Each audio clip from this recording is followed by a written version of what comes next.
Okay. Hi, I'm Amy. And this is Audria. So this is the right crowd. Grab a cup of coffee Or a cup of tea. or maybe a little something on the rocks and let's get started. So Audria, this is our second week going over genres in Save the Cat Rots a Novel. So if you guys have been paying attention and have been following along, last week we each covered a genre, and actually it ended up being something that both of us were working on. Yes. So we both ended up covering something last week. This week, I will be talking about Golden Fleece. Which one is yours this week, Audria? I'm talking about Dude with a Problem. Ooh, dude with a problem. That's all dudes. So this will be True. this will be good. So do you want to go first or do you want me to go first? What chapter is yours? Mine is 8, but you can go first. Okay. I'll mix it up. Okay. So let's get started. I'm chapter 12. So Golden Fleece, and it is road trips and quests and heists. Oh my. So this one, she tells you that your spoiler alerts, which is something we discussed last week. So just in case for those of you who have no idea what I'm talking about, at the beginning of every chapter that she goes over, she tells you what books for that chapter are going to be spoilers. So if you don't want spoilers, be careful what chapters you're reading. I mean, you need to read them, but just make sure, because she'll say in blank book, just skip that part so you don't get spoilers. So the spoilers for this one is Ready Player One and The Grapes of Wrath. Those are my spoilers for this one. She says that the road trip is about the great adventure, the quest, and the drama. So for this one, it's about the adventure that they go on. But most of all, road trips are about what we discover along the way and about what we discover about ourselves. So that is what the Golden Fleece is about. She gives examples of The Wizard of Oz, Prince of Thieves. Sometimes it's a far off place like Fellowship of the Ring. And in every one of these chapters, she also gives us the story features. So she points out 3 things that your story will need to have if this is the genre that you're using. And this one is a road, a team, and a prize. Wow. The thing I like that she says is that a road is not necessarily an actual road. Like the Old Man in the Sea was an ocean. So there wasn't an actual road, but there is the figurative road of this trip that they're going to go on. She also points out that it could be a fantasy world, like we said, like Fellowship of the Ring or Game of Thrones, something else that I haven't watched. And that it could also be virtual or planetary system or something along those lines, like Ready Player One. So his in Ready Player One, he lived in the real world, but his adventure happened in the virtual world. So she points out that it could be either one of those, as long as there's growth. So this trip that they're going on, there has to be some sort of growth for your characters. Right. And can you track the progress that they're going on? So they're taking a trip, and is it just they're skipping along and whistling and then they get there? Or is there growth and you can track what happens along the way? She does a great job of explaining that. At the end, she goes through books and gives the different beats that we've discussed previously. She does a great job of breaking down Ready Player One and how it all fits into all those different beats, and you can see the growth along the way. I feel like my tone of voice in this video is I'm teaching. It's good. I am learning so much from you right now, Amy. This is great. I feel like I'm standing in front of I used to teach real estate agents, and I feel like I'm standing in front of my realtors going, okay, so this is the way we do this, and this is how we do this. And like, so I just had to like stop for a minute, throw a little non-teacher voice in there, and now we can get back to the lesson. All right. They also said that there's something that makes it a Golden Fleece story is that she calls it a road apple. And it's something that stops the journey cold. So they're on their way, blah, blah, blah, blah, blah. And then something happens that makes them look more closely at what they're doing, where they're going, their strategy, something along the way that stops them. They also have a team. Now your team could be one person, or it could be a group of people. So she goes through and she gives you a team of 2 with Mice and Men. The Road, Adventures of Huckleberry Finn is Huckleberry and Tom Sawyer. Like it's just 2 of them, right? But then you also have The Wizard of Oz. Like you have all of her people that come along the way. Ready Player One. You can also have a variant called the solo. And that is where you have one person who meets people along the way, but there's only one. So like Alice's Adventures in Wonderland. Yes, I was going to say that one, yes. Audrey, favoriteist in all the times. Every time I see something Alice in Wonderland, I'm always like, oh, would Audrey like that? We have a used bookstore that has an Alice in Wonderland like set up in their store. And it's like notebooks and all kinds of stuff. And I'm always like, but it would be so much to ship that. But I'm always looking for Alice in Wonderland stuff because of you. So I knew you'd like that. She also mentions Gulliver's Travels and the 5 people you meet in heaven. There's a main character who encounters people along the way that don't continue with them. Like they have a point in the story and then they stay in their part of the story and then the main person moves along. There's also could be a B story where there's a friendship or a love that develops. It's not required, but it could be in there. If that B story does happen, that person or thing should bring a certain skill or talent that would be necessary for the journey. So it could be brains, brawn, or heart, but it has to be something that the hero lacks at the beginning of the novel so that when these 2 characters join up together, it makes sense for them to team up.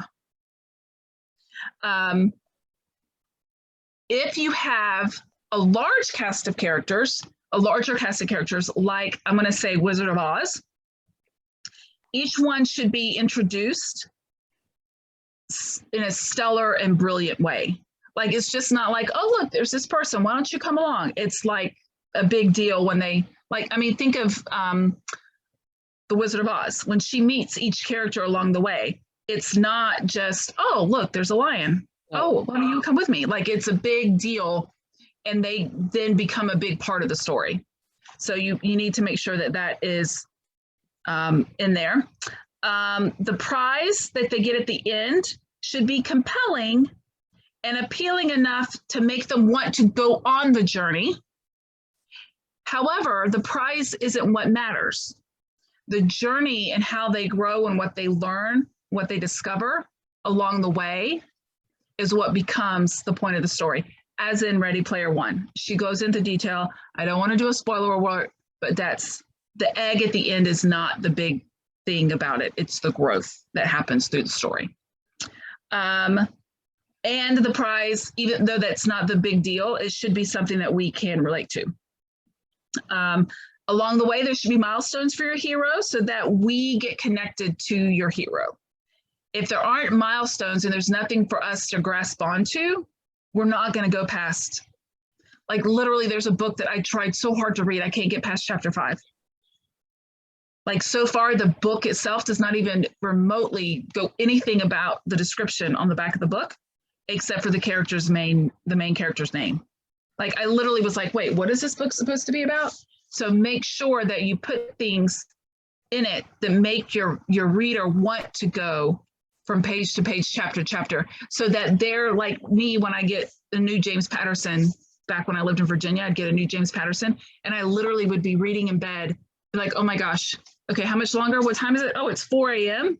I should probably put the book down and get 2 hours of sleep, and I'll finish it tomorrow. Like, you make it so that you've grasped your reader so much they don't want to put it down. So you have to make it compelling and relatable If it's not relatable, then and sci-fi can be totally relatable. I mean, look at Star Trek and Star Wars. Like, those aren't real worlds that we're living, well, at least not yet.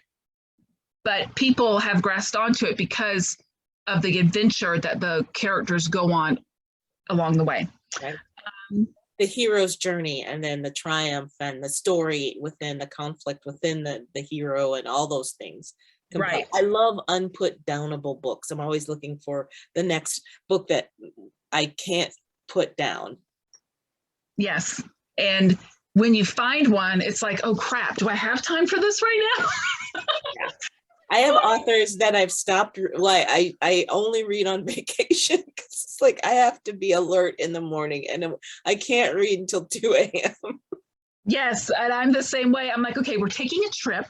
I'm going to have I don't need, I can read whatever I want and I don't have to worry about how much time I take. So what book am I taking? What 5 books am I taking? What am I doing? But that's the kind of excitement you want your readers to get with your book. So make sure you're putting the elements in there that make them excitable. Like, your book is the one they want to take on vacation if they can only take one book, right? The other thing that she says is that each milestone moves them to their internal growth, because like we said, it's not about the prize, it's about the growth. And each milestone affects not the, okay, let me read it exactly how she puts it. Each milestone or incident affects the hero is not just the plot. It's structure gold. So if you write your milestones and incidences in the right fashion, you'll get a weaving of your story A and your story B so that you get this conclusion at the end that leaves your reader going, oh, that was fabulous. Where's the next one? Mm-hmm. Right? So she does the same thing with this one. She recaps her 3 points. Your 3 points were road, team, prize. She again gives you a list of books that fall into this category. And again, my finger doesn't know which way the camera is. Here's your list. And then she breaks down Ready Player One. And just like every other one, when she gets through to the end, after all the points and all the whatever, she breaks it down to your cat's eye view. Here's 1 or 2 sentences of how this book fit this genre. So that's Golden Fleece. Questions? Please don't have any, because I don't know if I have an answer for them. You covered it beautifully. You covered that genre beautifully. All right, so the one that I chose for this week was Dude with a Problem. And I struggled picking the one that I was going to cover in this episode because I have another book or project in mind after I finish my current project that's not a mystery. And it's either superhero or Dude with a Problem.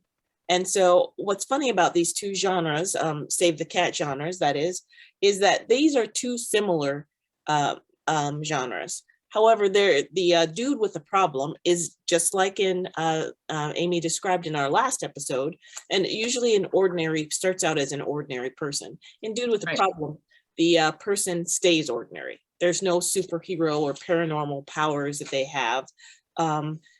And it's not necessarily, they're not trying to save the world. Sometimes they're just trying to save themselves or save a loved one. They're trying to make it to the end of the story. Yeah. It's about triumph. It's on a smaller scale, which is cool. And the books that she profiles that fit into this genre, Save the Cat genre, are The Martian by Andy Weir, The Hate You Give by Angie Thomas, and The Hunger Games by Suzanne Collins, and Misery, which is the one she profiles, by Stephen King. And I did read The Hunger Games, and I read The Hate You Give. Oh, and The Firm. And I also read The Firm by John Grisham. I used to just gobble his books up. I need to go back and see. John Grisham and, oh my gosh, what's the other guy? Alex Cross, James Patterson. Those 2, yeah. I used to gobble them up. Yeah. So very well written, very good authors so Dude with a Problem. The 3 things this genre must have are the sorry, it's distracting, I know, but girls, you got long hair, it gets stuck in your shirt and then it's itchy. So yeah. All right. and I'm sorry. The three things your dude with the problem genre need to have are the innocent hero or ordinary person, boy or girl, man or woman, a sudden event, and that's the extraordinary problem that they must face for, and then life or death battle. The stakes must be high. So for example, in Misery, no spoilers here, but well, there's spoilers in the book, but in Misery, an author gets kidnapped by one of his biggest fans, and he has to write the book, or she's going to end him, and she won't let him go. It's a fabulous problem to have. Well, no, it's not a fabulous problem. Nobody wants that problem. Nobody wants that kind of fan. I'm just saying. No, don't ever do that. On The Martian, for those of you who have not read The Martian, it's an astronaut who is stranded on Mars. That's a huge problem. Mars is an uninhabitable, for the most part, planet, and it's how he survives and triumphs over that problem, which makes up the story. And you want to see what's he going to do, and then bad things happen to him that challenge him. So the ordinary hero, the sudden event or extraordinary problem, and then the life or death battle. And so each of them must face, each of your heroes or in your book must face those things. Hunger Games, it was hard for me to relate that to this type of story at first, but the way she explains it is Katniss Everdeen, who is the hero in the Hunger Games, she is just a dude or dudette. And her problem is... No, she is a dude. Have you ever watched any of her interviews? Like, Jennifer is a dude. Oh, the actress. Yeah. She is such like, I think so awesome. Brothers. So, I mean, yeah. She's so cool. The actress that plays Katniss. Yeah. So her problem, though, her problem is her sister, her beloved younger baby sister, is selected for the Hunger Games, and very few people, no one usually makes it out of the Hunger Games alive, except for the winner. There's usually one winner. So she cannot bear the thought of her losing her sister. That's her problem. That's the problem. Because there's no way her sister's going to live through that. No, she's not as tough as Katniss. That's such a cool name too. Katniss. And then in The Hate You Give, the problem is she witnesses the death, the not unrighteous, but the wrongful death of a friend, and she doesn't know what to do about it or who to tell or so those are some of the problems that are that Jessica portrays in the book, relating those to this particular genre. So you would think that Misery, the one she profiles, the book genre is a psychological thriller. So in the last or the second episode, we talked about how genres in real life or book genres are not the same as how they're broken down here. Right. So the book genre is psychological thriller, and then the Save the Cat genre is dude with a problem.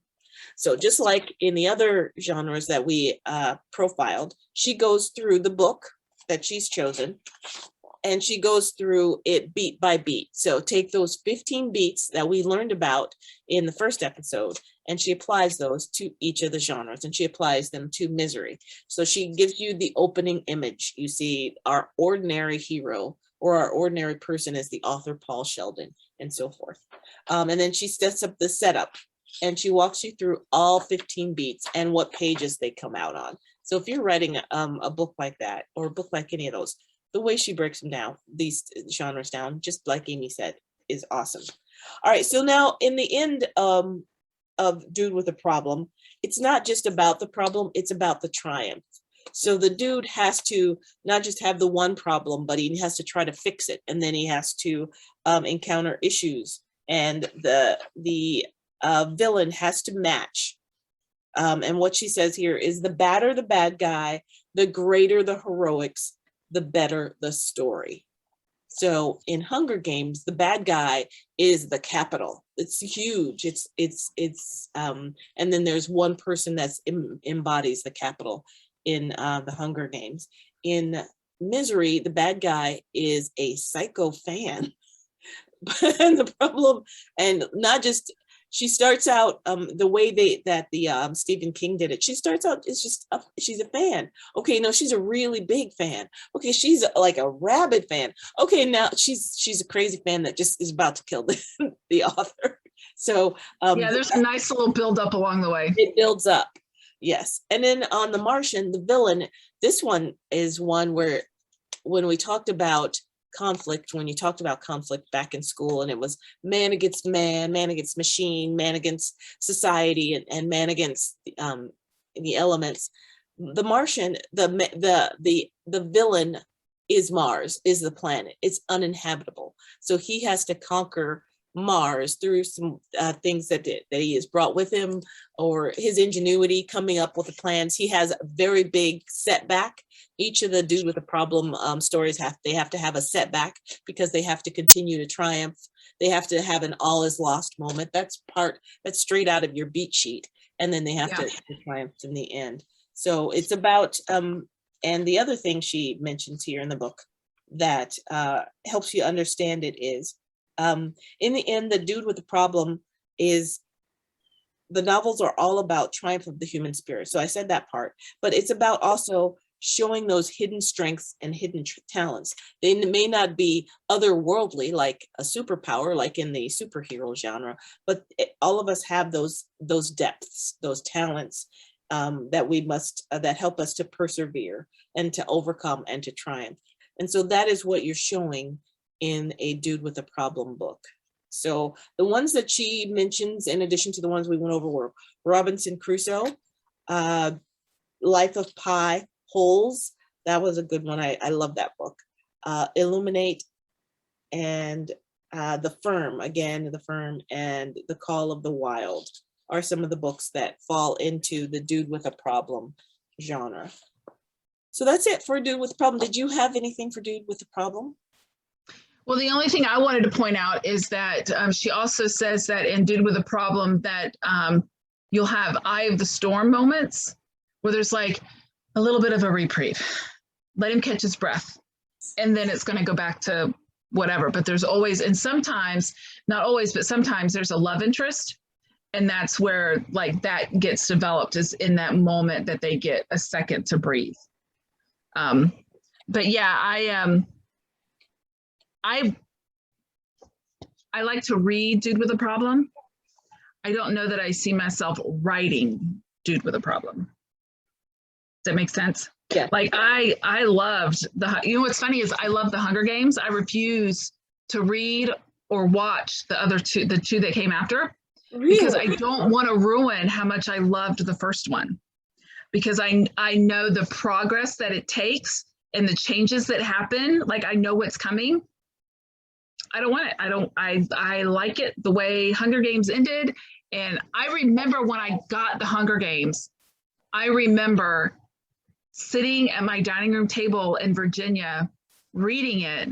And my mom walked in because she was living with us at the time. And she goes, "What are you reading?" And I told her, and she goes, I was like, "Yes, I know it's a teen book. And it's not really what I normally read, but it sounds good." And I literally sat at the dining room table and read the whole book that day.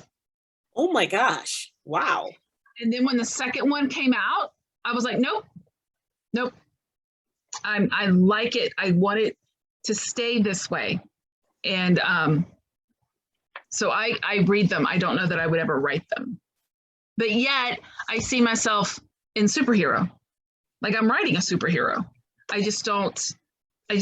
And I remember when we were coming up with what we were gonna talk about, when you brought up superhero, I was like, oh, wait a minute, that's a good one. And then you chose Dude, and I was like, okay, I'm switching. I'm going to talk about superhero. Yeah.